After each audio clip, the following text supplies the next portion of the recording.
नमस्कार, मी रुपल.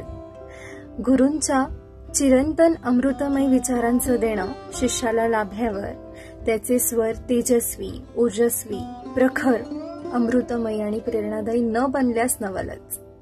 पण या अशा संजीवन असलेल्या माझ्या सर्वस्वास, माझ्या गुरूस मी काहीच नसलेली काय देणार, नाही का? म्हणून केवळ श्रद्धेने अर्पिते ही शब्दसुमने. तो जन्म देऊनी नवा फुलवितो, तो जन्म देऊनी नवा फुलवितो, आयुष्यास अर्थ देऊनी घडवितो सजवितो. तो विचारांना आकार, स्वप्नांना आकाश देई, भावनेस दिशा अन मज मी पण दे. तो माझ्या स्वरात श्वास घाली, तो माझ्या स्वरात श्वास घाली, मज सूर देऊनी मधुर संगीत होय, मज सूर देऊनी मधुर संगीत होय. मूक वाणीला व्यथेला इच्छेचा विश्वास दे, आकांक्षेस बळ तर अस्तित्वास जाण दे.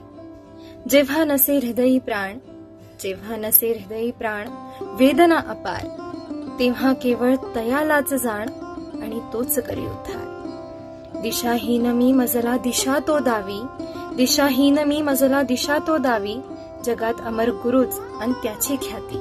सात्विक सोज्वळ आणि सौम्य स्वरूप मजला देई, निर्गुण गुरु त्याच्या सद्गुणांनी मज समृद्ध करी. शाश्वत नसे जिथे काहीही अशा वसुंधरेवरी, देवा तू शाश्वत असे गुरु दिलेस आणि त्यातही एक मला देऊन कृतकृत्य केलेस. गुरुचे गुण गाऊ देत इतके मजला सक्षम कर, गुरुचे गुण गाऊ देत इतके मजला सक्षम कर. देवा, ज्या श्वासावरी असेल गुरुचे वर्चस्व, केवळ तोच श्वास अंतिम कर, केवळ तोच श्वास अंतिम कर. शेवटी इतकंच म्हणेन, स्वर गुरुचे, सूर गुरु कृपेचे आणि जीवन गुरु आशीर्वादाचे. सर्व गुरूंना कोटी कोटी नमन.